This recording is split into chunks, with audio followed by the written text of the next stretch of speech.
हरे कृष्णा। ओम अज्ञानतिमिरन्धस्य ज्ञानाञ्जनशलाकया चक्षुरुन्मिलितं येन तस्मै श्रीगुरुवे नमः। नमः ओं विष्णुपदाय कृष्णप्रेष्ठाय भूतले श्रीमते भक्तिवेदांत स्वामिन् इति नामिने। नमस्ते सारस्वते देवे गौरवाणी प्रचारिणे निर्विशेष शून्यवादी पाश्चात्यदेशतारिणे। जय श्री कृष्ण चैतन्य प्रभु नित्यानंद श्री अद्वैत गदाधर श्रीवासादि गौरभक्तवृंद।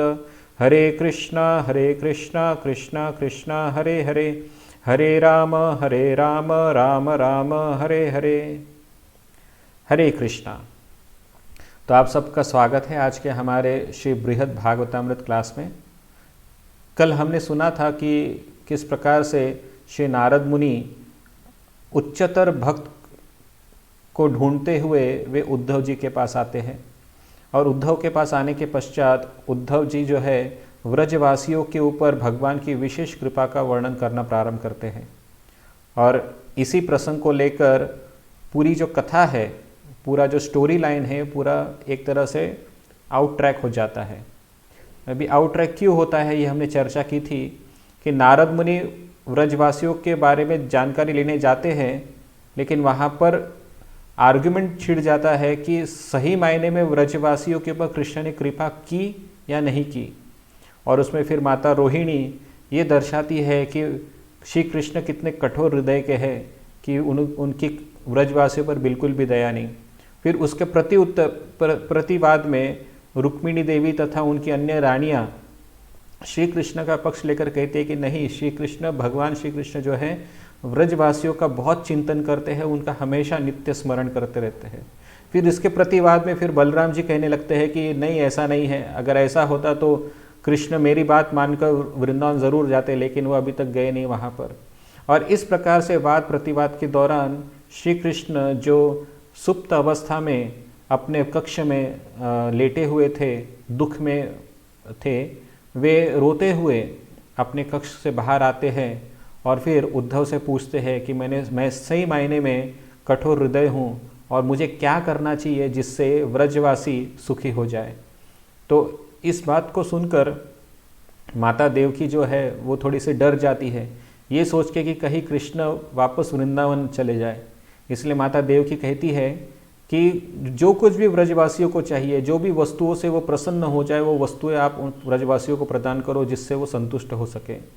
तो ये सुनने के पश्चात फिर वहाँ पे रानी पद्मावती, उग्रसेन की पत्नी पद्मावती, वो कहने लगती है कि कृष्ण, आप व्रजवासियों को सब कुछ प्रदान कर दो, यहाँ तक कि आपके जो लालन पालन में जो खर्चा हुआ है, जो कुछ भी आपने खाया पिया, कपड़े पहने, तो आपने जो कुछ भी आपके लालन पालन में जो भी खर्चा आया है, आप चिंता मत कीजिए, मेरे पति महाराज उग्रसेन नंद महाराज को उसकी दुगनी कीमत प्रदान कर देंगे, लेकिन आप चिंतित मत होइए। इस प्रकार से पद्मावती देवी एक तरह से यहाँ पर विचित्र प्रसंग के रूप में प्रकट होती है। आगे भी रानी पद्मावती के कुछ चर्चा हम सुनेंगे, जहाँ पर प्रदर्शित होगा कि रानी पद्मावती जो है ये विरुद्ध भाव को यहाँ पर प्रकट कर रही है, जिससे यहाँ पर एक प्रकार का हास्य रस तैयार होता है। तो ये सुनने के पश्चात भगवान श्री कृष्ण रानी पद्मावती के बातों को अनसुना कर देते हैं और वे उद्धव को ही पूछते हैं कि वास्तव में क्या करना चाहिए जिससे व्रजवासी प्रसन्न हो जाए, उनको क्या पसंद आएगा, उन्हें कौन सी चीज़ें दूँ जिससे वो प्रसन्न हो जाए। तो ये सुनने के पश्चात उद्धव जी वो भी क्रोधित हो जाते हैं और वे संतप्त होकर भगवान श्री कृष्ण से कहते हैं कि क्या आपको लगता है कि व्रजवासी किसी वस्तु से प्रसन्न हो गए? वे तो केवल आपको ही चाहते हैं। और फिर इस प्रसंग में वो फिर जब भगवान जब कंस का वध हो जाता है और श्री कृष्ण वापस वृंदावन नहीं जाते, बल्कि नंद महाराज के साथ कुछ भेंट वस्तुएं वापस वृंदावन भेजते हैं, तब व्रजवासियों की मनोदशा क्या होती है वो प्रदर्शित करते हुए बताते हैं कि वृंदावनवासी को किसी और चीज़ की नहीं, केवल आपकी ही ज़रूरत है। और इसी टॉपिक पर हम कल के दिन रुके थे। तो अभी हम थोड़ा सा फ्लैशबैक में, मतलब पूर्ववत पढ़ते हैं, जिससे हम हमारे कहानी कंटिन्यू कर सकें। भगवान श्री कृष्ण ने कहा, हे विद्वानों में श्रेष्ठ श्री उद्धव, तुम व्रजवासियों के समस्त अभिप्रायों को जानते हो। उन लोगों के अभिष्ट क्या क्या है, शीघ्र ही मुझे बतलाओ। तब भगवान श्री कृष्ण की बातों को सुनकर श्री उद्धव मन ही मन बड़े दुखित हो गए और अनुताप सहित इस प्रकार कहने लगे। वे व्रजवासी न तो चक्रवर्ती राजेश्वरता चाहते हैं और न विभूतियाँ चाहते हैं। वे न तो स्वर्ग की संपत्ति चाहते हैं और न ही इस लोक की किसी संपत्ति को प्राप्त करने की इच्छा करते हैं। वे तो केवल आपको ही चाहते हैं। तो इस प्रकार से उद्धव व्रजवासियों के मनोभाव को कृष्ण के सामने प्रकट करते हैं। फिर वे आगे कहते हैं, आपने पहले श्री नंद महाराज के माध्यम से जो अल्पाहार आदि भेजे थे, व्रजवासी उन वस्तुओं को देखकर शोक सागर में निमग्न होकर परस्पर एक दूसरे से कहने लगे, बड़े दुख की बात है।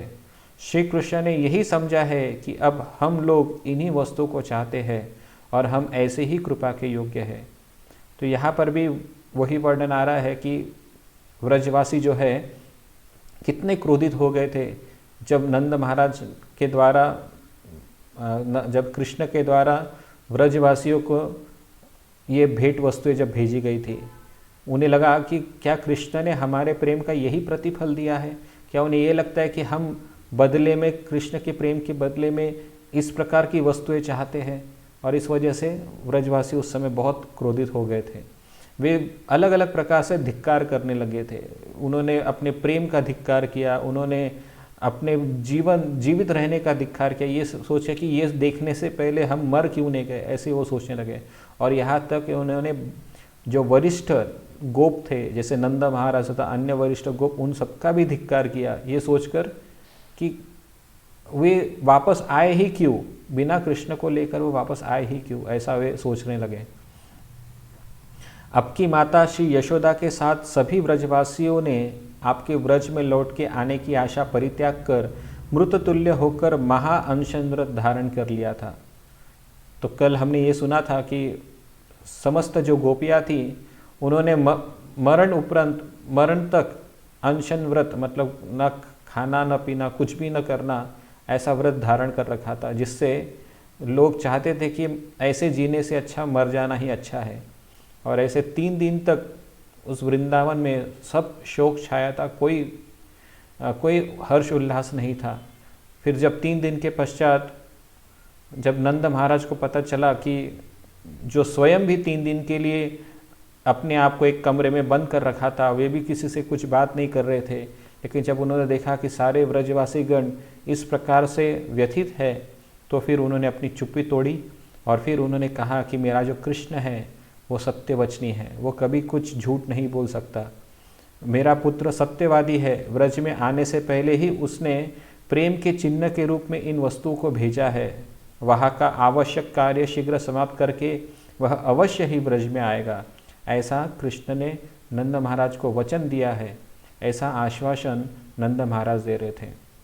नंद महाराज के आश्वासन सुनने के पश्चात सारे व्रजवासी जो सरल स्वभाव के थे, उन्होंने नंद महाराज की बातों पर विश्वास कर लिया और कृष्ण के आने की उम्मीद में उन्होंने कृष्ण के द्वारा जो भेजे गए उपहार है, उस उपहार को औपचारिकता के तौर पर, या ये सोचकर कि जब कृष्ण वापस लौट कर आएंगे तो वे उनके द्वारा दिया गया जो उपहार है वो देखकर प्रसन्न हो जाएंगे। श्री उद्धव ने कहा, सरल चित्त वाले व्रजवासियों ने नंद की बात पर विश्वास कर लिया तथा आपकी प्रीति की बात को विचार करके उन्होंने उन आभूषणों को भी अपने अंग में धारण कर लिया। उनको यह विश्वास था कि जब श्री कृष्ण व्रज में आएंगे तब हम लोगों को अपने द्वारा भेजे गए वस्त्र भूषणादि को धारण किए हुए देखकर अपना आज्ञाकारी मानकर अधिक कृपा करेंगे, किंतु आपने स्वयं वहाँ न जाकर मेरे द्वारा संदेश भेजा, इसलिए वे सब व्रजवासी मृत प्राय हो गए हैं। तो यहाँ पर भी उद्धव स्पष्ट तौर पे समझा रहे हैं कि जब आपने कहा था कि आप वापस जाएंगे और नंद महाराज के बातों पर विश्वास करके वे आपकी राह देखकर तत्पर रहे थे, तो आपको जाना उधर अपेक्षित था, लेकिन आप वहाँ पर नहीं गए और आपने मुझे ही वहाँ पर भेजा, जिससे उनके मन में जो बची कुची जो आशा थी कि आप लौट कर आएंगे, वो भी सब खत्म हो गई और वे सब के सब मृत प्राय हो गए थे। फिर वे कहते हैं, वहाँ उनकी वैसी दशा साक्षात अनुभव कर प्रभु श्री कृष्ण निश्चित रूप से ब्रज में आएंगे, ऐसी प्रतिज्ञा करके मैं यहाँ आया हूँ। तो जब भगवान श्री कृष्ण ने चिट्ठी लेकर उद्धव को ब्रज में भेजा था, तो सारे ब्रजवासीगण का हृदय टूट गया था, ये सोच के कि देखिए कृष्ण ने वचन दिया, लेकिन वचन तोड़कर वे अभी स्वयं ना आकर अपने दूत को यहाँ पर भेज रहे हैं, और सबका हृदय टूट गया था। फिर उनकी अवस्था देखकर उद्धव ने सभी गोपियों को, सभी ब्रजवासियों को ये आश्वासन दिया, ये प्रतिज्ञा की कि मैं वापस जाकर श्री कृष्ण को अवश्य वृंदावन भेजूंगा। और इस प्रतिज्ञा के आधार पर उन्होंने फिर से ब्रजवासियों को ढाढ़स बंधाने का प्रयत्न किया, लेकिन फिर भी आपने स्वयं व्रज न जाकर अपने बड़े भाई श्री बलदेव जी को भेज दिया। तो जब उद्धव वापस द्वारका आए और द्वारका में आकर श्री कृष्ण को सारा प्रसंग सुनाया, उस समय भी आप स्वयं न जाकर आपने अपने बड़े भाई बलदेव को वहाँ पर भेज दिया। तो ये आपका बर्ताव देखकर सारे ब्रजवासीगण मुझ पर कुपित हो गए और उनका जो हृदय है वो पूरी तरह से टूट गया। उससे उन ब्रजवासियों की जो दशा हुई थी वह अत्यधिक शोकपूर्ण थी, अतः मैं उसका वर्णन करने में असमर्थ हूँ। आपको अपने ज्येष्ठ भ्राता श्री बलदेव जी से ही पूछिए। तो उस समय पर ब्रजवासियों की क्या अवस्था हुई होगी, ये आप ही स्वयं बलदेव जी से पूछिए कि कैसी अवस्था थी उनकी।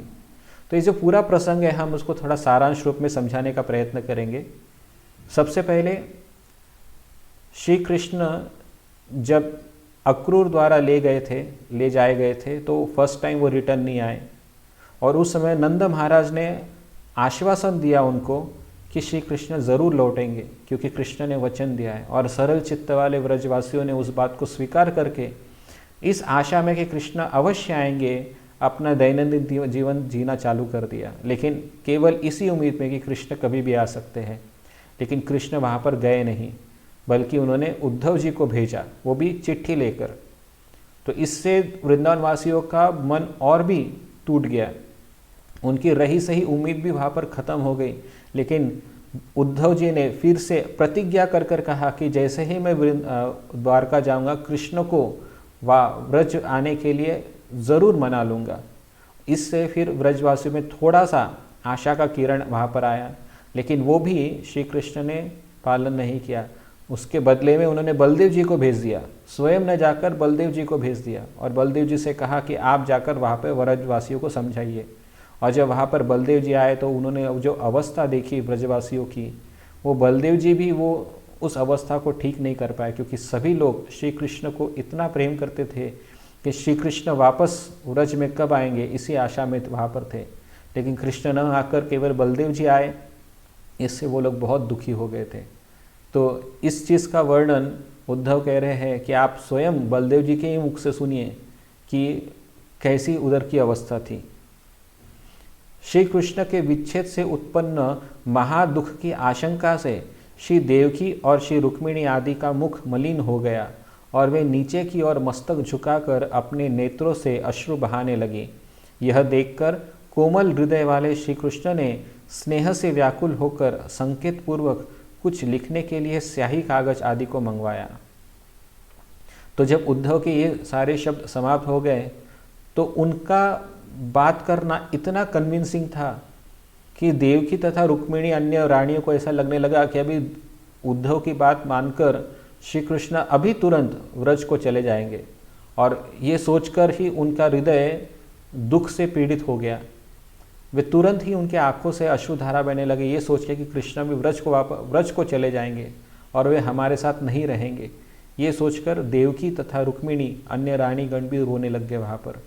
जब भगवान श्री कृष्ण ने माता देवकी की ऐसी अवस्था देखी, तो कोमल हृदय वाले भगवान श्री कृष्ण उनकी भी अवस्था को समझ गए, और फिर उन्होंने गदगद मन से, क्योंकि वे कुछ बोल नहीं पा रहे थे, उनका कंठ पूरी तरह से अवरुद्ध हो रहा था रोने के कारण, वो कुछ बोल नहीं पा रहे थे, तो उन्होंने अपने हाथों से इशारा करके स्याही और कागज मंगवाया। तो यहाँ पर भी हम एक चीज़ नोटिस करते हैं कि भगवान श्री कृष्ण बहुत बुरी तरह से फंसे हुए थे। एक तो ब्रजवासियों के पास उनकी जाने की तीव्र इच्छा, और दूसरी ओर देवकी तथा द्वारका की जो रानियां हैं उनको भी दुख न देना, क्योंकि माता देवकी ने जो दुख सहन किए हैं कृष्ण को प्राप्त करने के लिए, वो भी भगवान श्री कृष्ण उस सब चीज़ों का स्मरण करते हुए देवकी को भी दुख नहीं देना चाहते थे, क्योंकि माता देवकी को लगता कि अभी श्री कृष्ण वहाँ पे यहाँ हमें छोड़कर चले जाएंगे। ये भाव भी श्री कृष्ण के भगवान श्री कृष्ण को संभालना था। और दूसरी ओर व्रज की तरफ भी माता यशोदा उनकी राह देख रही थी। तो भगवान श्री कृष्ण एक तरह से बंध गए थे अपने भक्तों के प्रेम में। तो कोई सवाल पूछ सकता है, तो क्यों नहीं फिर भगवान श्री कृष्ण व्रजवासियों को ही द्वारका लेकर आते हैं, या फिर सारे द्वारकावासी व्रज में क्यों न चले जाएं? तो इसका भी वर्णन श्रील विश्वनाथ चक्रवर्ती ठाकुर ने श्रीमद् भागवत पुराण में किया है। वे कहते हैं कि ऐसा कभी नहीं हो सकता, क्योंकि व्रजवासी कभी भी द्वारका भाव में नहीं रह सकते और द्वारकावासी कभी भी व्रज भाव को प्राप्त नहीं कर सकते। दोनों के भाव, दोनों का अनुभव जो है वो अलग अलग है। और भगवान श्री कृष्ण भी द्वारकावासियों के सामने व्रज भाव प्रस्तुत नहीं कर पाएंगे, क्योंकि उधर का जो पूरा जो वातावरण है, व्रज का वातावरण, वो द्वारका के लिए अनुकूल नहीं है।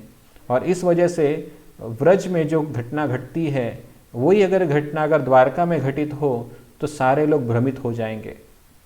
तो इस वजह से भी श्री कृष्ण जो है वो व्रज की लीला व्रज में ही कर सकते हैं, व्रज की लीला द्वारका में नहीं कर पाएंगे। और द्वारका के लोग व्रजवासियों का वर्तन देखकर अपराध कर बैठे, ये भी हो सकता है। तो इस वजह से श्री कृष्ण ना द्वारकावासी को व्रज में ले जा सकते थे, न व्रजवासियों को द्वारका में ला सकते थे, और इस वजह से सारी घटना बहुत ही पेचीदा हो जा रही थी।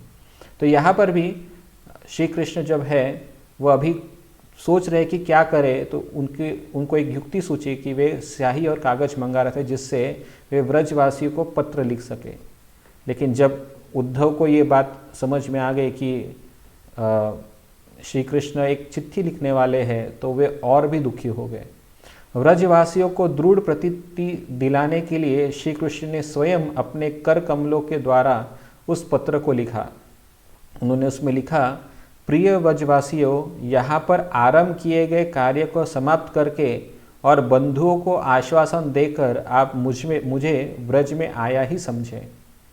तो भगवान श्री कृष्ण ने फिर से एक आश्वासन पर पत्र वहाँ पर लिखा, और उसमें वही चीज़ कही जो पहले उन्होंने उद्धव के द्वारा भेजी थी। उनमें ये कहा कि मैं यहाँ पर कुछ अपने कार्यों में व्यस्त हूँ, और जैसे ही कार्य समाप्त हो जाए और अपने सगे संबंधियों को सुखी कर दूँ, मैं तुरंत ही व्रज में लौट आऊँगा, ऐसा समझो। इस प्रकार का पत्र उन्होंने लिखा। श्री कृष्ण के अभिप्राय समझकर श्री उद्धव अत्यंत दुखपूर्ण रोने लगे।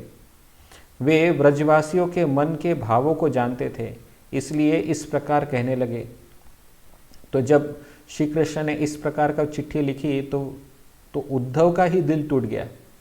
क्योंकि वे व्रजवासियों के सभी भावों को जानते थे, और जब उन्होंने देखा कि कृष्ण ऐसा पत्र लिख रहे हैं, तो ये सोचकर कि इसको व्रजवासी कैसे स्वीकार करेंगे, इससे वे स्वयं दुखी होकर रोने लग गए। वहाँ पर उन्होंने कहा, हे प्रभु, मैंने यह निश्चित किया है कि व्रज में आपके श्री चरण कमलों के पधारे बिना वे व्रजवासी किसी भी प्रकार से अपने प्राणों को धारण नहीं कर सकते हैं, क्योंकि वे व्रजवासी आपके अलावा और किसी भी वस्तु की इच्छा नहीं रखते।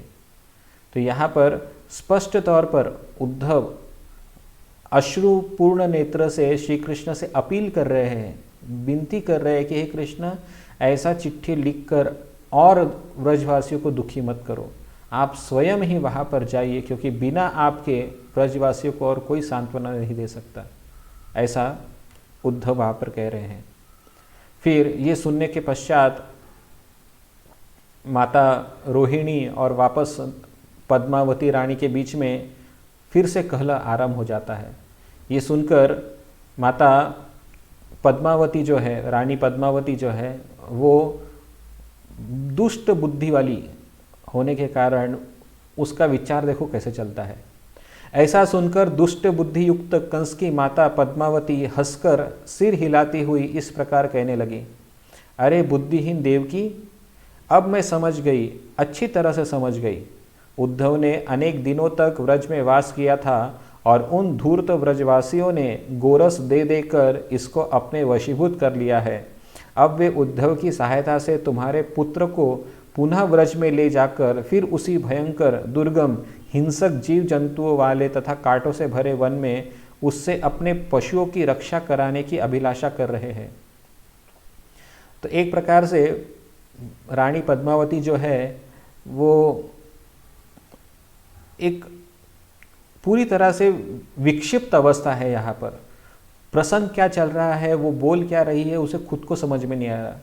इसलिए कहते हैं, अगर आपने भी नोटिस किया हो कि कभी कभी कुछ महत्वपूर्ण बातें होती है वो हर किसी के सामने नहीं करनी चाहिए, या फिर जहाँ पर ज़रूरी बातों का वर्णन होता है वहाँ पर विजातीय लोग नहीं होने चाहिए। विजातीय का अर्थ होता है कि जो लोग उन चर्चा को समझ नहीं सकते या उस चर्चा के पात्र नहीं हैं, ऐसे लोगों को उस सभा में उपस्थित नहीं रखना चाहिए। अन्यथा उनको पहली तो वो चीज़ समझ में नहीं आएगी, और दूसरा वो कुछ ऐसा बोल बैठेंगे जो उस चर्चा के अनुरूप ना हो। तो उसी प्रकार से यहाँ पर दिखाई पड़ रहा है कि यहाँ पर जो चर्चा चल रही है वो पूरी तरह से सर्वोच्च भक्ति के स्तर की बात चल रही है, और उसमें ये जो पद्मावती है वो अपनी टांग अड़ा रही है। और इस वजह से यहाँ पर एक प्रकार से क्रोध का भी वातावरण तैयार हो रहा है और हास्य का भी वातावरण तैयार हो रहा है। तो ये सब सुनने के बाद माता रोहिणी बहुत ही गुस्सा हो जाती है। कंस की माता के इन घृणित वचनों को सहन न कर माता श्री रोहिणी देवी कुपित होकर इस प्रकार कहने लगी। उन्होंने कहा, अरे कंस जननी, क्या व्रजवासी श्री कृष्ण को गौवे चराने के कार्य में नियुक्त कर सकते हैं? वे तो क्षण भर भी इनको देखे बिना जीवन धारण नहीं कर सकते हैं। तो यहाँ पर रोहिणी माता कह रही है कि अरे दुर्बुद्धि पद्मावती। अभी एक प्रकार से पद्मावती उनकी माता के स्तर पर है, लेकिन फिर भी यहाँ पर वे कह रही है कि ए दुर्बुद्धि पद्मावती, कि तुमको इतना भी समझ में नहीं आता कि क्या व्रजवासी कृष्ण को काम कराने में लगा सकते हैं? क्या एक छोटे छोटे काम करने के लिए वो उनको बाध्य करेंगे? ऐसा कभी नहीं हो सकता। वे श्री कृष्ण से इतना प्रेम करते हैं कि उनको क्षण भर भी अगर नहीं देखे तो उनके प्राण निकल जाते हैं। फिर वो इस बात को सपोर्ट करने के लिए अलग अलग उदाहरण बताती हैं। वे कहती है, हे सती, मतलब पद्मावती को ताना मारते हुए कह रही है, हे सती, जब कभी श्री कृष्ण वृक्षों की ओट में चले जाने से सखाओं के दृष्टिगोचर नहीं होते थे, तब इनके सखा इनको न देखकर हे कृष्ण तुम कहाँ हो, शीघ्र ही आकर हमें दर्शन दो, इस प्रकार जोर जोर से पुकारते हुए बड़े व्याकुल होकर रोने लगते थे। तो रोहिणी माता कह रही है कि श्री कृष्ण इतने प्रिय है व्रजवासियों के कि अगर क्षण भर के लिए भी भगवान श्री कृष्ण उनकी दृष्टि से ओझल हो जाए तो वे कृष्ण को ढूंढते हुए रोना चालू कर देते थे। कृष्ण तुम कहाँ हो, किधर हो, हमें दर्शन दो, इस भाव को लेकर वो रोना प्रारंभ कर देते थे। श्री कृष्ण के दर्शन के बिना एक दिन भी व्रजवासियों के लिए प्रलय की रात्रि के समान होता, और एक लव मात्र का समय भी उनके लिए चतुर्युग के समान प्रतीत होता था। तो माता रोहिणी के शब्द सुनकर शायद माता पद्मावती के मन में कुछ परिवर्तन आ जाए, लेकिन फिर भी उनके हृदय में परिवर्तन नहीं आता। वे माता रोहिणी कह रही है कि एक क्षण भी व्रजवासियों के लिए एक प्रलय, एक युग की भांति होता था, ऐसा वे कह रही है। फिर वह आगे कहती है, माता रोहिणी आगे कह रही है, श्री कृष्ण के गोचारण से लौट आने के समय को जानने के लिए वे क्षण क्षण में सूर्य, गोधूली और उनके आने वाले मार्ग की ओर निगाहें लगाए रखते थे और संध्या काल में उनकी मुरली की मधुर ध्वनि सुनकर प्रेमवश उन्माद दशा को प्राप्त हो जाते थे। तो यहाँ पर वे कह रही है कि जब कृष्ण गैयों को चराने के लिए, गोचारण करने के लिए जाते थे, तो व्रजवासीगण क्षण क्षण में सूर्य की तरफ देखते थे कि सूर्य अब अस्त होगा और अस्त के समय पर श्री कृष्ण जब वापस लौटेंगे तो हम उनका दर्शन कर पाएंगे। और इस वजह से वो हमेशा सूर्यास्त होने की राह देखते रहते, हर क्षण वो सूर्य की अवस्था को देखने को निहारते रहते, जिससे श्री कृष्ण का विरह जो है उससे दूर हो सके। तो ये है व्रजवासियों का भाव जो माता पद्मावती नहीं समझ पा रही थी। वास्तव में श्री कृष्ण स्वयं ही परम रमणीय वृंदावन में सर्वत्र भ्रमण और विहार करने के लिए गोचारण के छल से अपने भैया बलराम और ग्वाल बालों के साथ नित्य प्रति वन में जाते थे। तो यहाँ पर अभी रोहिणी माता स्पष्ट तौर पर रानी पद्मावती को कह रही है कि आप ये मत सोचो कि श्री कृष्ण को गोचारण के लिए जबरदस्ती भेजा जाता था। श्री कृष्ण को जबरदस्ती कभी नहीं भेजा जाता था, वे स्वयं जाना चाहते थे। वास्तविक वो गोचारण के छल से, मतलब गोचारण कराने के छल से वो अपने मित्रों के साथ वृंदावन के रमणीय जगह को देखने के इच्छुक थे और इस वजह से वो गोचारण का बहाना कर कर वे अपने दोस्तों के साथ खेलने कूदने के लिए वन में जाया करते थे। ऐसा माता रोहिणी कह रही है।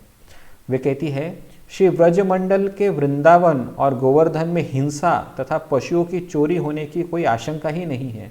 अतएव उन स्थानों में गौओं की रक्षा करने के लिए रक्षकों की भी कोई आवश्यकता नहीं है।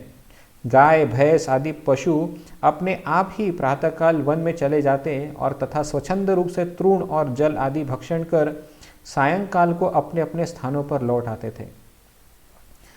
तो रोहिणी माता कह रही है कि वृंदावन के जो पशु है, जैसे गाय, भैंस, बैल इत्यादि जो पशु है, इनको कभी रक्षण करने की आवश्यकता नहीं पड़ती थी, क्योंकि वहाँ उस वृंदावन में कोई हिंस्र पशु था ही नहीं। और ये जो प्राणी होते थे ये स्वयं ही अपना सुबह निकल जाते थे और घास पानी पीकर वापस शाम होते होते अपने घर पर लौट आते थे। तो उनके लिए रक्षकों की या गोचारण या ग्वालों की आवश्यकता ही नहीं थी। श्री कृष्ण और उनके मित्र केवल आनंद क्रीड़ा करने के लिए गैयों को लेकर जंगल में जाते थे। अन्यथा ऐसा नहीं कि अरे कृष्ण को इतना टेंशन है, इतने सारे गैयों को लेकर जाना है, कितना चिंता रहती है, ऐसी कभी बात ही नहीं हुआ करती थी, क्योंकि वृंदावन के जो पशु है वो भी बुद्धिमान हुआ करते थे। कंस की वृद्धा माता ने कहा, अभी यहाँ पर पद्मावती कह रही है, अरि वाचाले, मतलब वे रोहिणी देवी को कह रही है कि अरि वाचाल, तुम बालिका जैसी बातें कर रही हो। यदि वैसा ही होता तो फिर क्यों ऐसा सुना जा रहा है कि अब रक्षक के अभाव में वे सब गाय आदि पशु नष्ट प्राय हो गए हैं। तो जब माता रोहिणी ने इस प्रकार से वृंदावन के पशु का गुणगान किया और कहा कि उनको रक्षकों की आवश्यकता नहीं है, तो फिर पद्मावती ने कहा कि मैंने ऐसा सुना है कि रक्षक के अभाव में सारे जो पशु है वो नष्ट प्राय, मतलब मृत्यु को प्राप्त हो रही है या फिर वो अपना स्वास्थ्य गंवाते जा रहे हैं। तो पद्मावती ने जब ये बात कही तो भगवान श्री कृष्ण और भी विचलित हो गए, क्योंकि यहाँ पर श्री कृष्ण के सबसे प्रिय गैया की या प्रिय पशुओं का भी वर्णन यहाँ पर आया है। उन्होंने सच में सोचने लगे, पद्मावती माता की बात को सोचकर उन्हें सच में लगने लगा कि क्या मेरे अनुपस्थिति में गैया नष्ट हो रही है, क्योंकि वे स्वयं को गैयों का रक्षक समझते थे। वे गैयों से बहुत प्रेम करते थे और इस वजह से जब माता पद्मावती ने ऐसा कहा तो वे तुरंत व्यथित होकर उन्होंने तुरंत बलराम जी की तरफ देखना प्रारंभ कर दिया।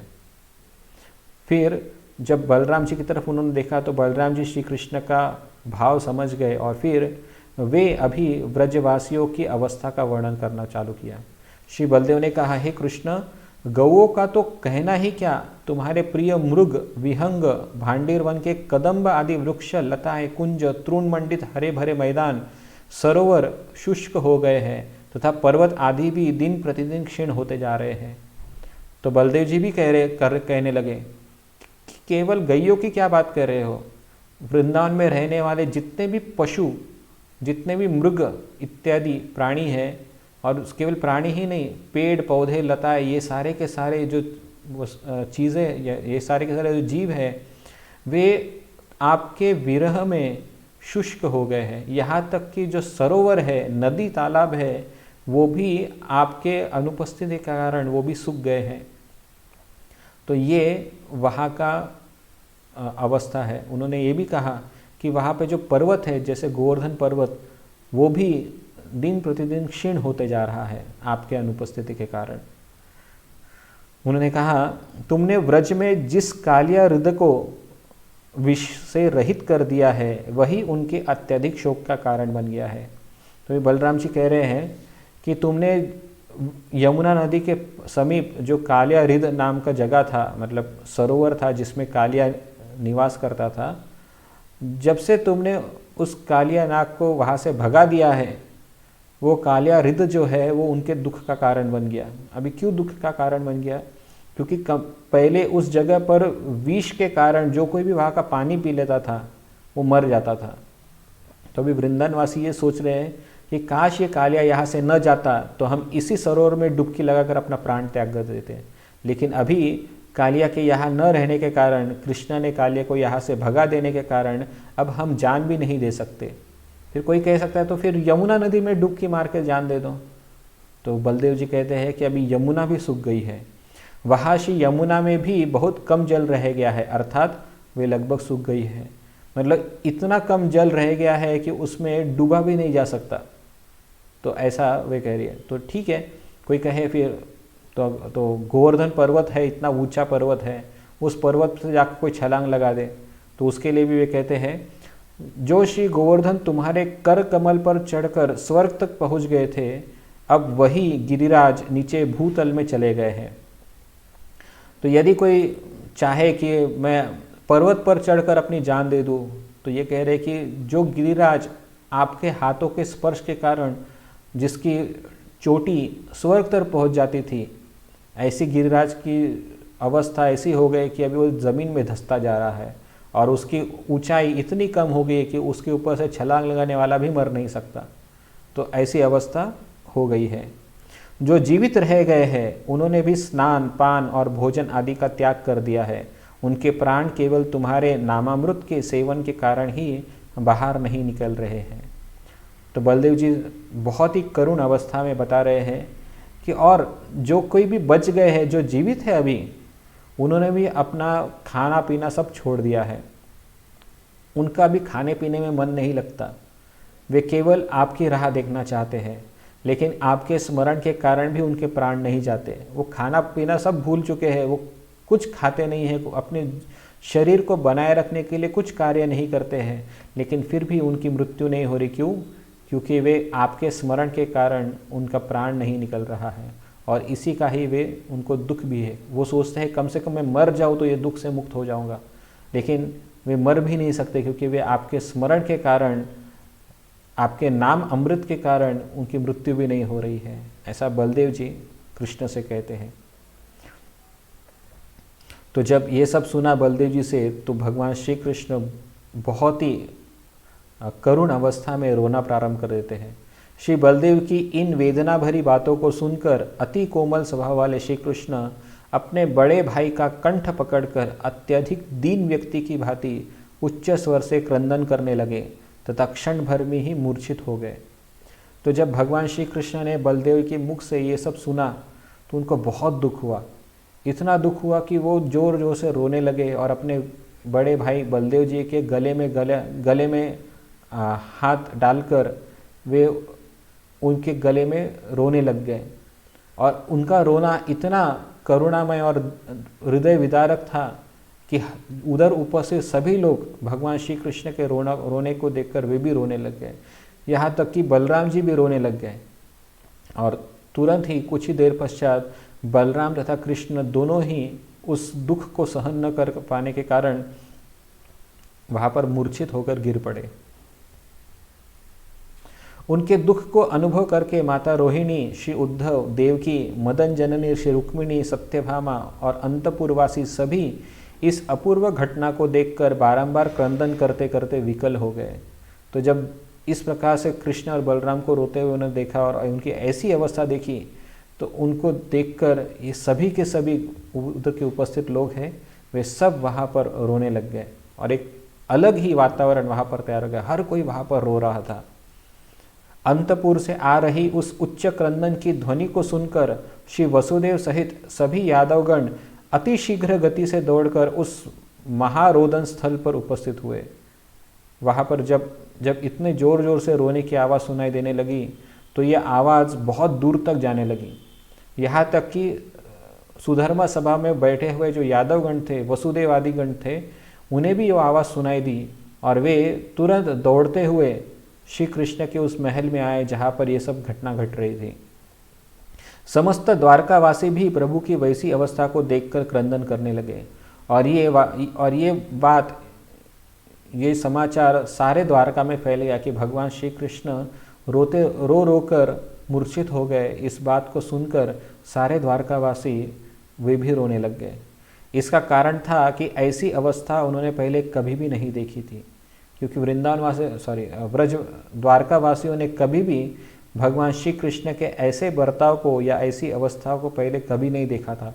इसलिए जब उनकी श्री कृष्ण की ऐसी अवस्था होते हुए देखी तो स्वाभाविक है कि हर व्यक्ति को दुख होने लग गया। तो भगवान का क्रंदन क्षण भर में ही संपूर्ण ब्रह्मांड में व्याप्त हो गया। अतएव चतुर्मुख ब्रह्मा स्वयं उस स्थान पर उपस्थित हुए। श्री ब्रह्मा ने विस्मय पूर्वक देखा कि उनके पिता और गुरु स्वरूप महानारायण श्री कृष्ण अपूर्व मोह दशा को प्राप्त हुए हैं। तो क्षण भर में ही भगवान श्री कृष्ण तथा अन्य द्वारकावासियों का रोना इतना प्रबल हो गया कि उस रोने की आवाज़ ब्रह्मलोक तक जा पहुँची और वहाँ पर ब्रह्मा भी थोड़ी देर के लिए भ्रमित हो गए कि ऐसा क्या हो रहा है। और तुरंत ही ब्रह्मा जी उस जगह पर उपस्थित हो गए, द्वारका नगरी में आकर उपस्थित हो गए और उनको आश्चर्य हुआ कि मेरे प्रभु, मेरे गुरु, मेरे पिताश्री महानारायण श्री कृष्ण स्वतः इस अवस्था में है, इस मोह दशा को प्राप्त हो गए हैं। ये भी ब्रह्मा जी के लिए आश्चर्यकारक की बात थी, क्योंकि आज के पहले उन्होंने कभी श्री कृष्ण को इस प्रकार से बर्ताव करते हुए नहीं देखा था। तो जब ब्रह्मा जी ने भी ऐसी अवस्था में कृष्ण को देखा तो ब्रह्मा जी भी रोने लग गए। श्री ब्रह्मा यत्नपूर्वक स्वयं धैर्य धारण कर प्रभु को स्वस्थ करने के लिए उपाय की चिंता करने लगे। तो फिर थोड़ी देर तक जब ब्रह्मा रोने लगे तो उन्होंने स्वयं को धैर्य बंधाया और किस प्रकार से अपने प्रभु, अपने आराध्य भगवान श्री कृष्ण को इस अवस्था से मुक्त कर सकूं, इसका वो विचार करने लगे। फिर उन्होंने उस स्थान पर भगवान के निकट ही खड़े हुए विनता पुत्र श्री गरुड़ को भी रोदन करते हुए देखा। तो केवल ब्रह्मा जी ही नहीं आए थे, सारे ब्रह्मांड के देवी देवतागण भी वहाँ पर उपस्थित हो गए थे देखने के लिए क्या हो रहा है। और गरुड़ जी भी वहाँ पर आ गए और गरुड़ भी रोने लग गए थे। श्री ब्रह्मा ने उनको यत्नपूर्वक सचेत कराकर कहने लगे, लवण समुद्र और रैवतक पर्वत के बीच के स्थल में श्री वृंदावन नामक एक स्थान है। भगवान श्री कृष्ण को उनके ज्येष्ठ भ्राता श्री बलराम सहित इसी प्रकार मूर्छित अवस्था में ही यत्नपूर्वक वही ले जाओ। तो जब ब्रह्मा जी ऐसा सोच ही रहे थे कि क्या किया जाए, कैसे भगवान श्री कृष्ण को ऐसी इस अवस्था से उबारा जाए, तो उनको एक युक्ति सूझी। उन्होंने तुरंत ही गरुड़ जी से कहा कि आप तुरंत ही बलराम जी और कृष्ण को अपने पीठ पर बिठाकर यहाँ से नज़दीक, मतलब समुद्र और रैवतक पर्वत के बीच में एक जगह है जहाँ पर एक प्रति वृंदावन, मतलब एक डुप्लीकेट वृंदावन तैयार किया गया है, जहाँ पर वृंदावन का ही वातावरण है, लेकिन वहाँ पर रहने वाले जो लोग हैं वो मूर्ति रूप में है। मतलब वहाँ पर नंद महाराज है, यशोदा माता है, गैया है, सखिया है, ये सारे जन वहाँ पर है लेकिन मूर्ति रूप में है। लेकिन ये मूर्ति भी साधारण मूर्तियाँ नहीं हैं, वे परफेक्टली एज इट इज़, जैसे वृंदावनवासी है वैसे ही दिखते हैं। जैसे नंद महाराज की मूर्ति जो है उनको देखने के बाद ऐसा लगा कि साक्षात नंद महाराज यहाँ पर खड़े हैं। यशोदा माता की मूर्ति को देखने में ऐसा लगा कि साक्षात यशोदा माता वहाँ पर खड़ी है, उपस्थित है। तो ऐसा भ्रमित करने वाला वातावरण या ऐसा सत्य लगने वाला वातावरण उस प्रति वृंदावन में तैयार किया गया है। और ये वृंदावन जो है ये स्वयं देवशिल्पी उन्होंने तैयार किया हुआ है। तो विश्वकर्मा के द्वारा, देवशिल्पी विश्वकर्मा के द्वारा ये सब निर्माण करने के कारण वो जो जगह है वो पूरी तरह से वृंदावन के ही प्रतिरूप है। इसलिए आप, हे गरुड़ जी, आप कृष्ण तथा बलराम को अपने पीठ पर ले जाइए और साथ ही साथ माता रुक्मिणी को भी मैं लेकर आऊँगा, क्योंकि उस जगह पर केवल माता रुक्मिणी ही वहाँ पर जा सकती है, क्योंकि रुक्मिणी देवी को वृंदावन की अवस्था का ज्ञान है। और इस प्रकार से फिर गरुड़ जी अपने पीठ पर कृष्ण और बलराम को ले जाते हैं, जो मूर्छित अवस्था में ही होते हैं उनको ले जाते हैं। पीछे से हर कोई व्यक्ति सोचता है कि अभी क्या होगा, तो इस वजह से ब्रह्मा जी सबको कहते हैं कि आप यहीं पर रुकिए, हम भगवान को इस अवस्था से उबारने का प्रयत्न करते हैं। फिर वो यदुगण तथा द्वारका वासियों से कहते हैं कि आप यहीं पर रुकिए, हम वृंदावन में जाके भगवान को नॉर्मल करके लेके आते हैं। तो यादवगण तथा वसुदेव ये सब द्वारका में ही रुक जाते हैं। लेकिन माता देवकी तथा उनकी पत्नियां, श्री कृष्ण की जो पत्नियां हैं, वो इस अवस्था को सहन नहीं कर पाती और वे भी हट करती है, आग्रह करती है श्री कृष्ण को देखने का। इसलिए फिर ब्रह्मा जी देवकी, रुक्मिणी तथा उनकी जो अन्य रानियां हैं तथा रानी पद्मावती, इनको भी लेकर वे उस प्रति वृंदावन में आ पहुँचते हैं। लेकिन ब्रह्मा जी कहते हैं कि आपको यहाँ पर छुप के बैठना है, जिससे कृष्ण आपको न देख पाए, क्योंकि कृष्ण अभी वृंदावन के मूड में है, तो इस वजह से आपका वहाँ पर उपस्थित होना गलत होगा। तो सब लोग स्वीकार कर लेते हैं और सब लोग अलग अलग झाड़ियों के पीछे छुप जाते हैं और कृष्ण को छुप छुप के देखते रहते हैं। श्री नारद भी कौतूहलवशतः आकाश में योगासन स्थापित करके अलक्षित की भांति विराजित हो गए। तो जब ये सारी अवस्था चल रही है तो नारद मुनि भी, वे भी अपने आप को कैसे रोक सकते थे। वे भी आकाश मार्ग में अदृश्य रूप में, अलक्षित मतलब वे अदृश्य रूप में आकाश में स्थित हो गए और वे वहाँ से श्री कृष्ण की दिव्य लीला देखने लग गए। श्री गरुड़ भी अलक्षित रूप से आकाश में रहकर अपने दोनों पंखों के द्वारा छाया का विस्तार करते हुए प्रभु की सेवा करने लगे। तो भगवान श्री कृष्ण की सेवा करने के लिए आकाश में ही अदृश्य रूप में गरुड़ जी अपना पंख फैलाकर खड़े हो गए, जिससे भगवान श्री कृष्ण पर छाया पड़ सके, धूप न लगे। श्री उद्धव सहित श्री देवकी आदि उस नवनिर्मित वृंदावन में आ गए, किंतु ब्रह्मा की प्रार्थना के अनुसार वे सब श्री कृष्ण के निकट नहीं गए, परंतु कुछ दूरी पर वृक्षों के पीछे छिपकर देखने लगे। तो उद्धव आदि अन्य जो उस अवस्था को प्राप्त हुए भक्तगण थे, वे श्री कृष्ण के इस लीला को देखने के लिए उस प्रति वृंदावन में आ गए। और फिर आगे क्या होता है, उस नवनिर्मित वृंदावन में जिस स्थान पर गोप गोपियों की प्रतिमाएं साक्षात की भांति विराजमान थी, वहीं पर श्री गरुड़ ने श्री नंदनंदन को धीरे धीरे अपने पीठ से उतारकर पलंग पर लेटा दिया। उसी समय बलराम को कुछ होश आ गया। तो जब गरुड़ जी कृष्ण तथा बलराम को अपनी पीठ से उतारकर वहाँ पर उतार रहे थे, तो उतने में बलराम जी को थोड़ा होश आ गया और फिर बलराम जी को आश्चर्य लगा कि हम कहाँ पर आ गए हैं। फिर उनको क्षण भर में ही पता चल गया कि ये ब्रह्मा जी की योजना है। श्री बलराम क्षण भर में ही सचेतन होकर श्री ब्रह्मा के अभिप्रेत अर्थ को समझ गए। इसके बाद उन्होंने धीरे धीरे श्री कृष्ण की कमर में बंधे हुए वस्त्र में वंशी को खोस दिया। दाएं और बाएं हाथ में श्रृंग और वेत्र, कंठ में कदम पुष्प की माला, मस्तक पर मयूर पुच्छ का चूड़ा तथा दोनों कानों में नवगुंजा से निर्मित कर्णभूषण अर्पण किए। इस प्रकार श्री बलराम ने अपने को और श्री कृष्ण को वन्य वेश धारण कराया। तो श्री कृष्ण ने और बलराम जी ने स्वयं को वन वेश मतलब गोप वेश में उन्होंने अपने आप को डाल लिया। बलराम जी ने मूर्छित पड़े हुए श्री कृष्ण के कमर में एक बंसी डाल दी और उनका जो पूरा वेश है वो पूरी तरह से गोप वेश में उनको ले आ गए। जैसे वो जब वे वृंदावन में रहा करते थे उसी वेश को उन्होंने श्री कृष्ण को परिधान करवाया और श्री कृष्ण उस पलंग पर ही सोते रहे। उस पलंग के बाजू में ही नंद महाराज और यशोदा माता का भी प्रतिमा वहाँ पर उपस्थित थी, जिससे कृष्ण को लगे कि मैं वृंदावन में अपने घर में ही सो रहा हूँ। श्री बलदेव ने कहा, अभी बलदेव जी ने जब इस प्रकार का गेटअप पूरा चेंज कर दिया तो श्री बलदेव भी वृंदावन के भाव में आकर उसको कृष्ण को उठा रहे थे। श्री बलदेव ने कहा, श्री कृष्ण कृष्ण भैया उठो उठो, जागो, देखो आज बहुत देर हो गई है, इसलिए सभी गाय वन में प्रवेश कर रही है। श्रीदाम आदि सखागण तुम्हारी प्रतीक्षा कर रहे हैं और देखो ये गोपियाँ भी तुम्हारे मुख कमल को देखकर परस्पर एक दूसरे से कानाफूसी करती हुई न जाने क्या कह रही है, निश्चय ही तुम्हारा उपहास कर रही है। तो इस प्रकार से बलराम जी श्री कृष्ण को नींद से उठाने का बहाना करते हुए कृष्ण को होश में ला रहे थे। तो यहाँ पर श्री बलराम जी पूरी तरह से ब्रह्मा जी की जो युक्ति है उस युक्ति में मदद कर रहे, जिससे वो भी समझ गए कि श्री कृष्ण को फिर से उस भाव में लाकर फिर द्वारका भाव में लाना होगा। श्री कृष्ण को ऐसी अवस्था से निकालना है तो उस अवस्था में डालकर फिर से उन्हें बाहर निकाला जा सकता है।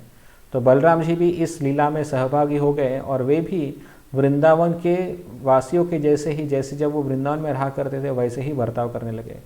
फिर जब बलराम जी ने इस प्रकार से जोर जोर से कृष्ण को हिलाया जो सो रहे थे या फिर मूर्छित थे, तो श्री कृष्ण धीरे धीरे हुए होश में आने लगे।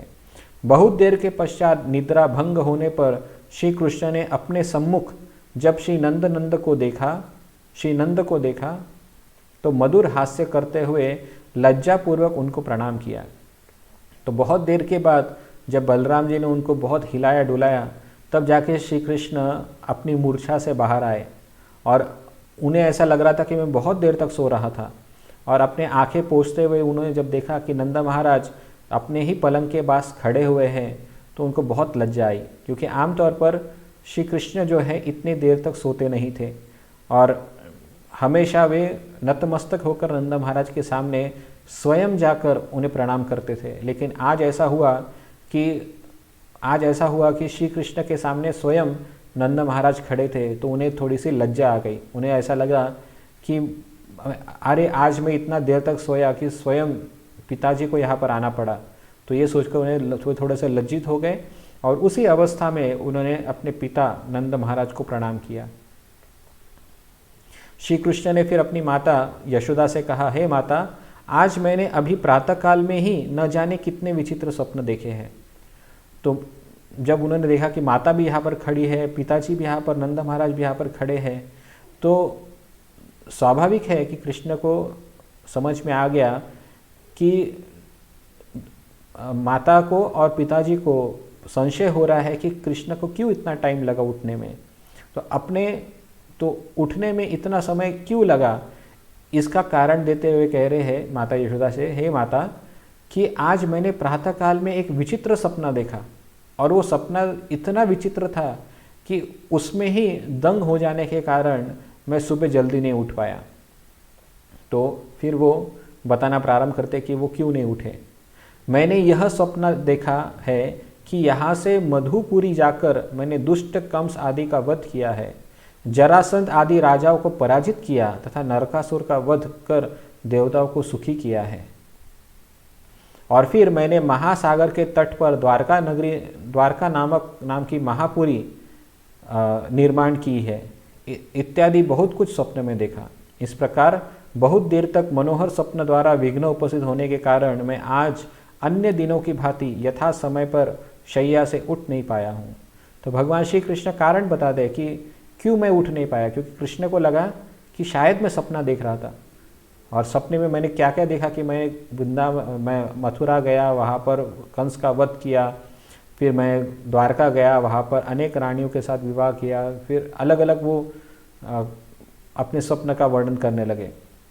इतना होने के ऊपर जब उन्हें देखा कि वहाँ पर माता यशोदा खड़ी तो है लेकिन वो कुछ बोल नहीं रही है, तो इसलिए भगवान कृष्ण को लगा कि शायद माता यशोदा मुझसे नाराज़ है और मुझे देर हो गई है, इसलिए उन्होंने कहा कि हे माता, मेरा टिफ़िन मुझे दे दो, जिससे मैं तुरंत ही गैयों को लेकर जंगल में चला जाता हूँ।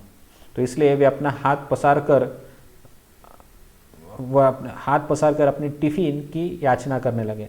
फिर श्री कृष्ण द्वारा वन्य भोजन के उपयोगी खाद्य सामग्री की अभिलाषा से हाथ फैलाने पर परम बुद्धिमती श्री रोहिणी देवी कहने लगी। तो जब श्री कृष्ण ने अपना क्या कहते खाद्य सामग्री मतलब अपना टिफ़िन मांगने के लिए माता यशोदा के सामने हाथ आगे किए, तो दूर से ही रोहिणी देवी जो देख रही थी कि यही समय है, मुझे वहाँ पर जाना होगा, नहीं तो कृष्ण को पता चल जाएगा कि ये यशोदा न होकर उसकी मूर्ति है। तो तुरंत ही माता रोहिणी वहाँ पर उपस्थित हो जाती है और कहने लगती है कि हे कृष्ण, कि तुम चिंता मत करो। वे कहती है, हे पुत्र, तुम्हारी माता आज तुम्हारी अधिक निद्रा के कारण चिंतित होकर कुछ अस्वस्थ हो गई है, अतएव और अधिक वार्तालाप की कोई आवश्यकता नहीं है। गाय और गोप बालक पहले ही बाहर निकल गए हैं, तुम भी शीघ्र ही उनके पीछे जाओ, मैं उत्तम खाद्य सामग्री बनाकर वन में भेज दूंगी। तो प्रसंगावधान रोहिणी माता जो है, उन्होंने स्थिति को भांप लिया और तुरंत ही वो यशोदा के पास आकर खड़े होकर बोलती है कृष्ण से कि हे कृष्ण, तुम्हारी माता तुम्हारे इतनी देर तक सोने के कारण थोड़ी सी भ्रमित हो गई है और इसी अवस्था में वो कुछ बोल नहीं पा रही है, लेकिन तुम चिंता मत करो, तुम्हारे जो गैया है तथा गोप मित्र है वे कब के निकल चुके हैं, तो तुम तुरंत ही उनके पीछे पीछे चले जाओ, तुम्हारा टिफ़िन मैं थोड़ी देर बाद भिजवा देती हूँ। तो ये सोच के भगवान कृष्ण जो है वो उस बात को स्वीकार कर लेते हैं और फिर वहाँ से निकल जाते हैं। उन्होंने देखा कि बलराम जी पहले ही गोचारण के लिए निकल गए हैं, तो उनके पीछे पीछे वो जाना प्रारंभ करते हैं। तो सनातन गोस्वामी अपनी टीका में लिखते हैं कि क्यों बलराम जी हमेशा श्री कृष्ण को पीछे अकेला छोड़कर स्वयं आगे निकल जाते थे। कई बार ऐसा होता था कि बलराम जी आगे निकल जाते थे और कृष्ण पीछे रह जाते थे, तो ये हमेशा का बात हुआ करता था। इसलिए जब यहाँ पर भी बलराम जी उपस्थित नहीं थे तो श्री कृष्ण को कुछ आश्चर्य नहीं लगा, क्योंकि हमेशा बलराम जी पहले निकल जाते थे और श्री कृष्ण पीछे रह जाते थे। वो कारण इसलिए होता था ताकि बलराम जी भी जानते हैं कि श्री कृष्ण अपने गोपियों को प्रसन्न करने के बाद ही वो वृंदावन को पीछे छोड़ते हैं, और अगर बलराम जी साथ में होते हैं तो गोपियाँ श्री कृष्ण के साथ आदान प्रदान नहीं कर सकती। इसलिए श्री कृष्ण के लीला में दखल न पड़े, इसलिए भगवान बलराम हमेशा आगे निकल जाते थे, जिससे श्री कृष्ण गोपियों को प्रसन्न कर फिर पीछे से वापस आ सके। तो ये भी आज के दिन भी ऐसा ही हो रहा है। फिर जब श्री कृष्ण घर से बाहर निकलते हैं और वह रास्ते में जाते हैं तो कुछ दूरी पर वो देखते हैं, तत्पश्चात कुछ दूर अग्रसर होने पर प्रथमतः चंद्रावली आदि गोपियों के साथ परिहास करते हुए संभाषण किया। तो भगवान श्री कृष्ण कुछ दूरी पर वहाँ पर चंद्रावली आदि गोपियाँ वहाँ पर उपस्थित थी। वास्तविक तौर पे ये सब प्रतिमाएं ही थी, मूर्ति रूप में थी, लेकिन भगवान श्री कृष्ण हमेशा की तरह ये सोचकर कि ये चंद्रावली तथा अन्य गोपियाँ है तो उनके साथ हास परिहास करने लग गए। तो हास परिहास करने का मतलब यह है कि मजाक करने लगे, लेकिन कोई कुछ बोल नहीं रहा था। तो कृष्ण को भी आश्चर्य लगा कि कोई कुछ बोल नहीं रहा है, लेकिन फिर भी क्योंकि वो जल्दी में थे, आज लेट हो गया, तो किसी से ज़्यादा चर्चा नहीं की। फिर वो और आगे गए। फिर कुछ और दूर अग्रसर होने पर सखियों सहित खड़ी हुई श्रीमती राधिका को उन्होंने देखा और मृदु हास्य सहित परिहास पूर्वक कहने लगे। तो जब थोड़ा और आगे गए तो उन्होंने वहाँ पर राधा रानी को देखा जो अन्य सखियों के साथ वहाँ पर खड़ी थी। तो उनको देखकर भगवान श्री कृष्ण नज़दीक गए और हंस हंस कर कुछ कहने लगे। क्या कहने लगे? श्री नंदनंदन ने कहा, हे प्राणेश्वरी, मैं तुम्हारा एकांतिक भक्त हूँ, मुझे निर्जन स्थान पर देखकर भी मुझसे बातचीत क्यों नहीं कर रही हो? तो यहाँ पर श्री कृष्ण ने कहा कि हे राधिके, मैं समझता हूँ कि तुम अन्य लोगों से भयभीत हो, लेकिन अभी हम एकांत में हैं, लेकिन एकांत में भी तुम मुझसे बात नहीं कर रही हो। तो वास्तविक तौर पे वो राधिका का केवल प्रतिमा थी, मूर्ति थी, वास्तविक राधिका नहीं थी, इसलिए वो कुछ बोल नहीं रही थी। लेकिन कृष्ण को लग रहा था कि साक्षात राधा रानी ही वहाँ पर उपस्थित है। तो वो कह रहे कि मुझसे बातचीत क्यों नहीं कर रही हो। तो ये सोचकर वो मन ही मन सोचते हैं कि क्यों नहीं करेंगे, तो बोलते हैं हाँ हाँ मैं समझ गया, तुम सर्वज्ञ हो, इसलिए मेरे द्वारा देखे गए स्वप्न को बिना बताए ही जान गई हो। तो यहाँ पर राधा रानी क्यों चुपचाप है, क्यों बोल नहीं रही है, इसका अर्थ समझते हुए श्री कृष्ण ने कहा कि मैं समझ गया कि तुम मुझसे क्यों बात नहीं कर रही हो। तुम्हें ऐसा लग रहा होगा कि मैंने स्वप्न में जो मैंने कार्य किया उस कार्य को तुम समझ गई हो और इस वजह से तुम मानिनी हो गई हो, मतलब तुम मुझसे रुष्ट हो गई हो। वह कहते हैं हे प्रियतमे, मैंने स्वप्न में देखा है कि मानो मैं तुम्हें छोड़कर दूर द्वारका में चला गया हूँ तथा वहाँ पर मैंने बहुत से विवाह किए हैं। विवाह का कारण सुनो, मेरे लिए मरने को भी जो तैयार थी उन राजकन्याओं से मैंने विवाह किया था तथा उनसे अनेक पुत्रों को उत्पन्न किया और फिर उन पुत्रों के भी बहुत से पुत्र उत्पन्न हुए। तो श्री कृष्ण कहने लगे, वे राधा रानी को चिढ़ाने के लिए कहने लगे कि तुम्हें पता है कि स्वप्न में मैंने क्या देखा। मैंने ये देखा कि मैं द्वारका में चला गया और वहाँ पर अनेक रानियों के साथ मैंने विवाह किया और ये सारी की सारी रानियाँ मुझ पर इतना प्रेम करती थी कि मेरे लिए मरने को तैयार थी। तो ये एक प्रकार से ताना था राधा रानी को, जो श्री कृष्ण ने कहा कि देखो मुझ पर कितनी सारी स्त्रियाँ मुझसे प्रेम करती है, मेरे लिए मरने को तैयार है, तो इसलिए तुम अपना मान छोड़ दो और मेरे साथ अच्छे से व्यवहार करो। ऐसा इस ताने के पीछे का आशय था।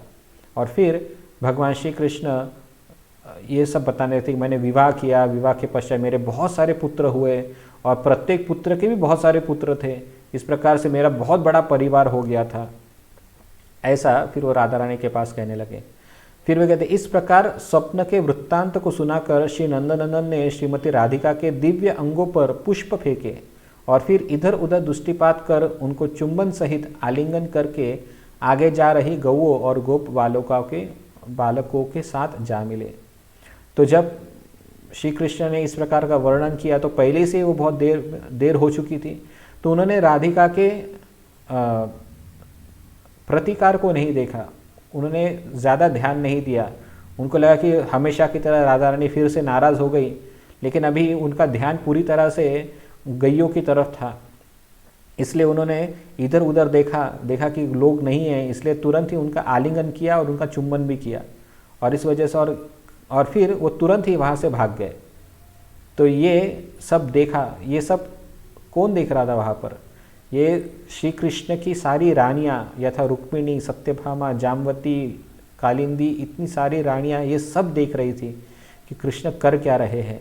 ये सब चीज़ें माता देवकी भी देख रही थी कि कृष्ण किस प्रकार का बर्ताव कर रहे हैं। श्री कृष्ण के अद्भुत गोपवेश का दर्शन करके अत्यधिक स्नेह के कारण वृद्धा होने पर भी श्री देवकी के स्तनों से दूध प्रवाहित होने लगा।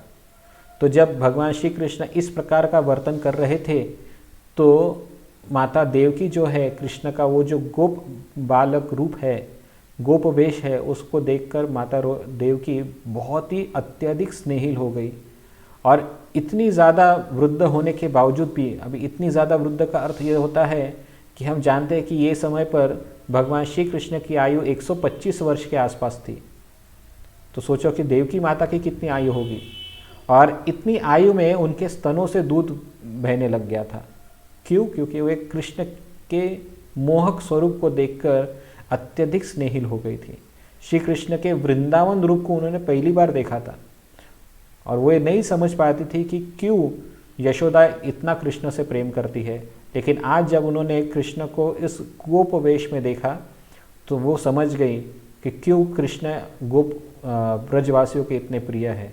तो देवकी के भी मन में जो पहले भ्रांत धारणा हुआ करती थी कि मैं ही श्री कृष्ण को अच्छी तरह से समझ सकती हूँ, मैं ही कृष्ण से प्रेम करती हूँ, तो वो एक प्रकार से अभी दूर हो गया। अभी वो समझ गई कि श्री कृष्ण के प्रति क्यों यशोदा इतनी आसक्त है, वो अभी वो देवकी समझ गई है। फिर श्री रुक्मिणी, जामवती जैसी कुछ महिषियाँ पहले कभी न अनुभव किए गए उस महाप्रेम के उदय होने से धैर्य को खो बैठी तथा मूर्छित होकर भूमि पर गिर पड़ी। तो जब भगवान श्री कृष्ण ने राधिका को आलिंगन करके चुंबन किया तो वो देखकर रुक्मिणी तथा जामवती जैसी जो रानियां थी अपने आप को रोक नहीं पाई। वे कृष्ण के ऐसे बर्ताव को कभी उन्होंने स्वप्न में भी नहीं देखा था और इस प्रकार का उनका वर्तन देखकर वे इतने भाव विभोर हो गई कि अपना धैर्य खो बैठी और मूर्छित होकर जमीन पर गिर पड़ी। ये श्री कृष्ण का वृंदावन स्वभाव ये आज तक उन्होंने कभी देखा नहीं था और इस भाव को देखकर सारी की सारी रानियां जो है व्रजवासियों की महानता को समझ गई। श्री सत्यभामा के साथ वृद्धा पद्मावती भी महा उन्माद की दशा को प्राप्त हुई तथा श्री हरि को पकड़ने के लिए दौड़ पड़ी। तो यहाँ पर एक वर्णन आया कि जो रानी पद्मावती जो श्री कृष्ण की नानी की अवस्था में थी और सत्यभामा श्री कृष्ण की पत्नी जो थी, वो दोनों श्री कृष्ण के ऐसे बर्ताव को देखकर इतनी मदोन्मत्त हो गई कि वो श्री कृष्ण को आलिंगन देने के लिए भाग पड़े। ये सब भूल गए कि अरे हम यहाँ पर क्यों उपस्थित है, ब्रह्मा जी ने हमें जो कहा है उसको हमें पालन करना है। लेकिन सत्यभामा और रानी पद्मावती अपनी अवस्था को भूल गए और श्री कृष्ण के प्रति इतने मोहित हो गए कि उनका आलिंगन करने के लिए वे उनके पीछे दौड़ने लग गए। लेकिन बुद्धिमती सूर्यपुत्री श्री कालिंदी देवी ने अत्यधिक कष्टपूर्वक धैर्य धारण किया तथा श्री उद्धव की सहायता से बलपूर्वक उन दोनों को पकड़कर रास्ते में ही रोक लिया।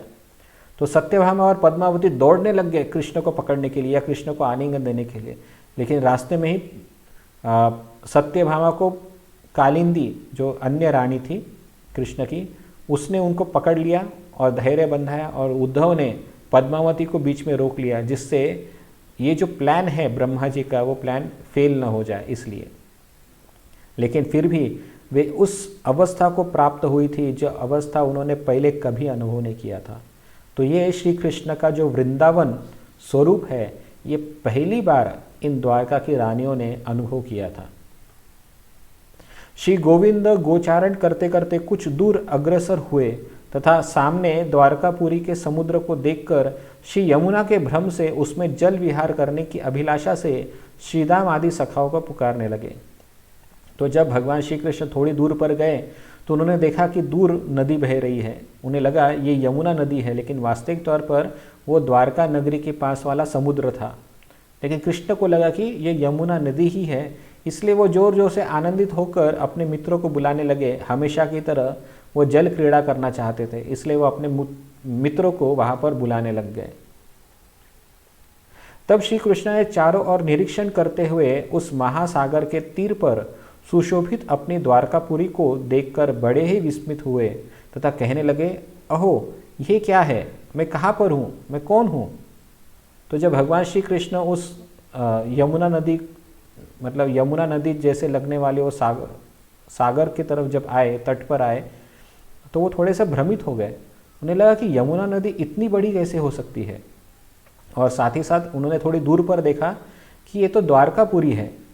और फिर उन्हें थोड़ा सा निरीक्षण किया तो पता चला कि अरे ये तो वृंदावन ही नहीं है।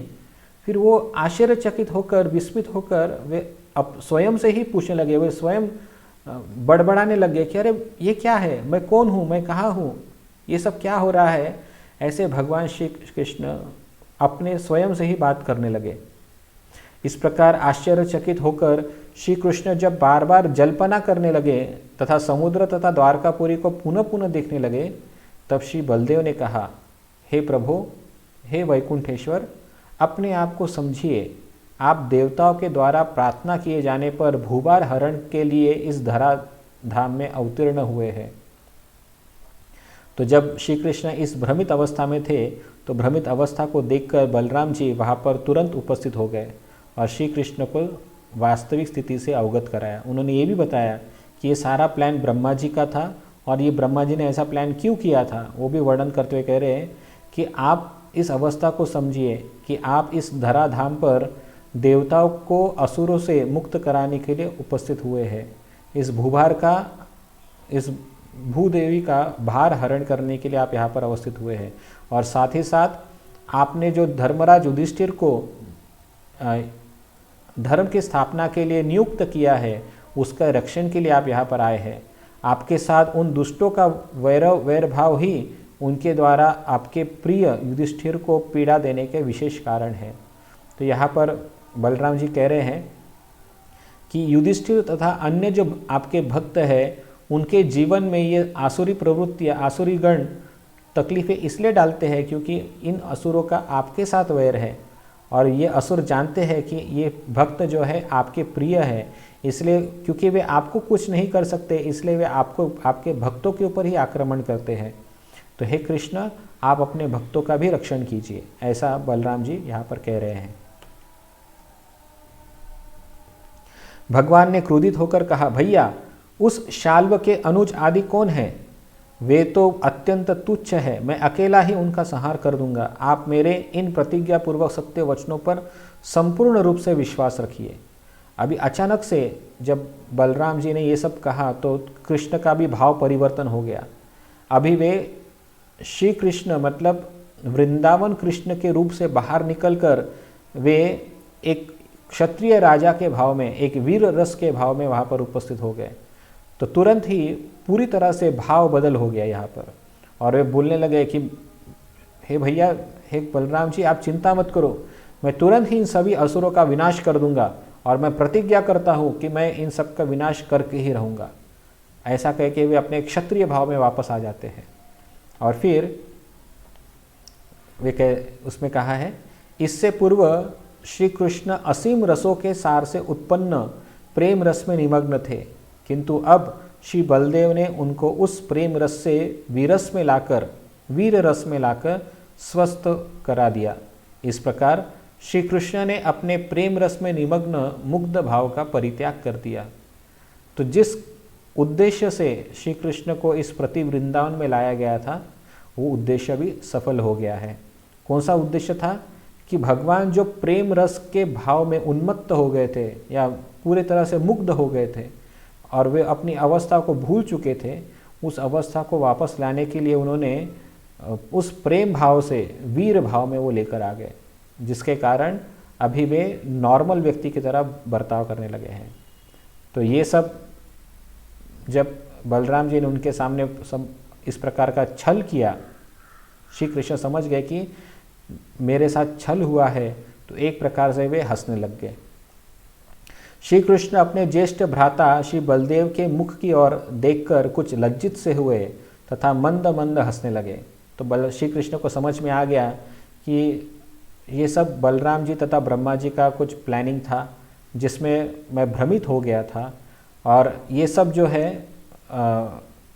अपनी लज्जा को छुपाने के लिए वो धीरे धीरे हंसने लग गए। बलराम जी की तरफ देखकर हंसने लगे कि ये सोचकर कि अरे मैं ऐसे कैसे बर्ताव कर सकता हूँ।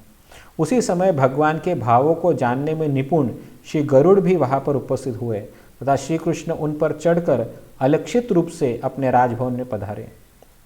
तो भगवान श्री कृष्ण अभी पूरी तरह से द्वारका के भाव में आ चुके थे। तो द्वारका के भाव में आने के कारण गरुड़ भी उनके भावना को समझ गए और गरुड़ जी वहाँ पर तुरंत उपस्थित होकर अपने पीठ पर बलराम तथा कृष्ण को बिठाकर वो द्वारका नगरी में लेकर आ गए। और यहाँ पर जब सब उद्धव तथा अन्य देवता, खासतौर पर ब्रह्मा जी ने सब देखा, नारद मुनि ने सब देखा कि कृष्ण वापस अपने द्वारका भाव में उपस्थित हो गए हैं, तो तुरंत वे भी सब अलग अलग मार्ग से वापस द्वारकापुरी में जा पहुँचे। हरे कृष्णा। तो आज हम यहाँ पर रुकते हैं, अगला भाग हम कल चर्चा करेंगे। कल इस भाग 1 का मतलब प्रथम खंड का कल आखिरी दिन है। कृपया करके ये वर्णन ज़रूर सुनिएगा, क्योंकि इसमें भगवान श्री कृष्ण कुछ महत्वपूर्ण विषयों के बारे में चर्चा करने वाले हैं, जिसमें वो कहने वाले हैं कि क्यों मैं वृंदावन नहीं गया था, या फिर मैंने इतना सारा विवाह क्यों किया, इसके पीछे क्या कारण था। और ख़ास तौर पर सर्वश्रेष्ठ जो नारद मुनि का जो प्रवास था, उस प्रवास में सर्वोत्तम भक्त व्रजवासिया ही या व्रज गोपीगण ही सर्वश्रेष्ठ क्यों है, ये स्वयं श्री कृष्ण अपने मुख से कहने वाले हैं। तो कृपया करके कल का आखिरी मतलब भाग 1 का आखिरी जो लेक्चर है, कृपया करके ज़रूर सुनिएगा। हरे कृष्णा। श्री बृहद भागवत महाग्रंथ की जय, श्रील प्रभुपाद की जय, श्री सनातन गोस्वामी